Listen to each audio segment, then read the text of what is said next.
Welcome to Garena Masters Season 8. This time, we are raising the stakes with Veto, a new map bans and pick system that may just turn the tides of battle.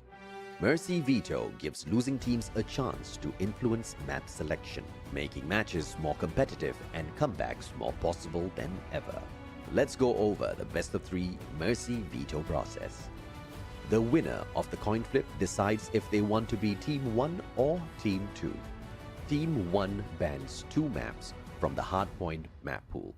Then, Team 2 bans 2 maps as well. The game will take place on the remaining map. Team 1 will choose their starting side.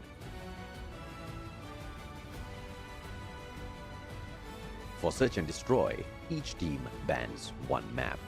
The losing team of Hardpoint chooses the map for Game 2 from the remaining S&D map pool, and the winning team of Hardpoint will choose the starting side. If the series gets tied 1-all, the losing team of Search and Destroy chooses the map for Control. Since we only have 3 maps in the pool, there are no bans.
Welcome to Garena Masters Season 8.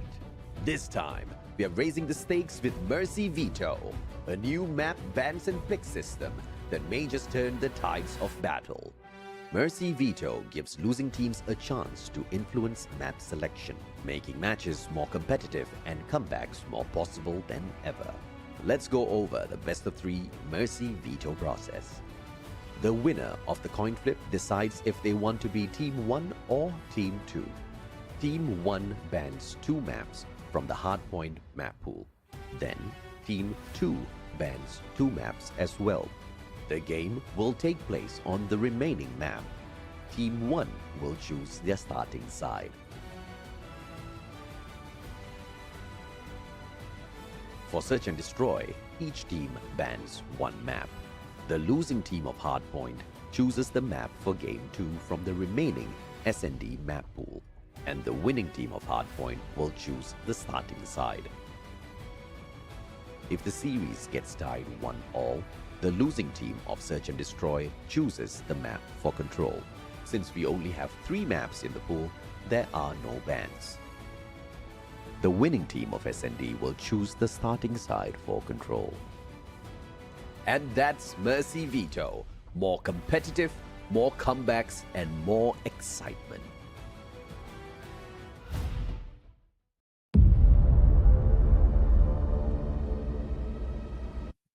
Ladies and gentlemen, welcome back once more to Garena Masters 8. And yes, we do know and we do deeply apologize for the technical difficulties that was running on the broadcast.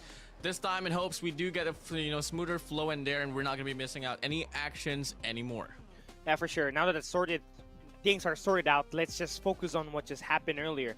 We saw Elevate take the win up against Absolute Zero. We're still currently on our match number 2 between Unks versus Elinari Esports, with Unk taking away the first map and a choke that they did on Tunisia, Warden, where they were up 6-3 on the scoreline, and they just lost everything right after that. So now we have to play a map 3 to decide who's going to be the winner of this match number 2. Well, I'm pretty happy that we're about to see a game number 3 once again. Earlier, we did see it up against Absolute Zero and Elevate.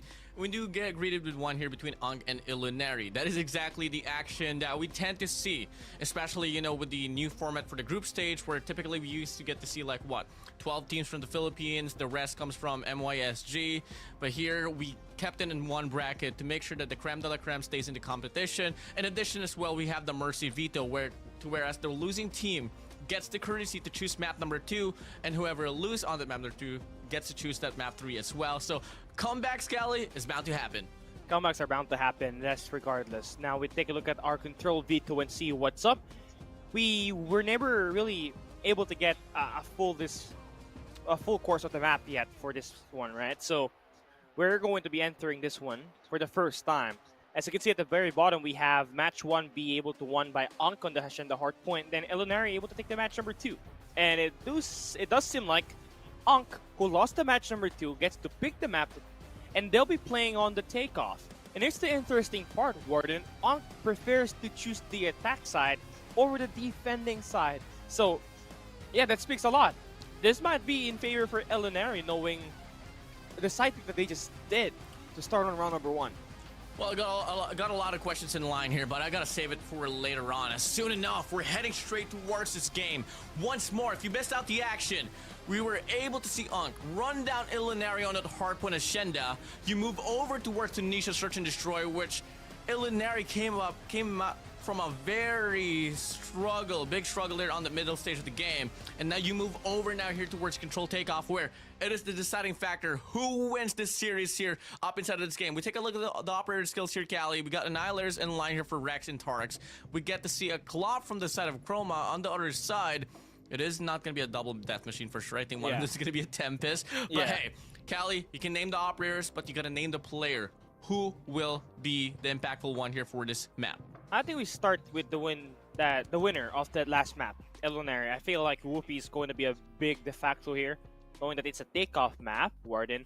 You'd know that SKS hits different on this map when you post it up somewhere on the second floors that you got here. The verticality of Takeoff, if used right, it will be able to generate a lot of kills. And now to decide who's going to be the winner of this matchup between Ankh and Illuminary now lies under this match number 3. We got Control Takeoff.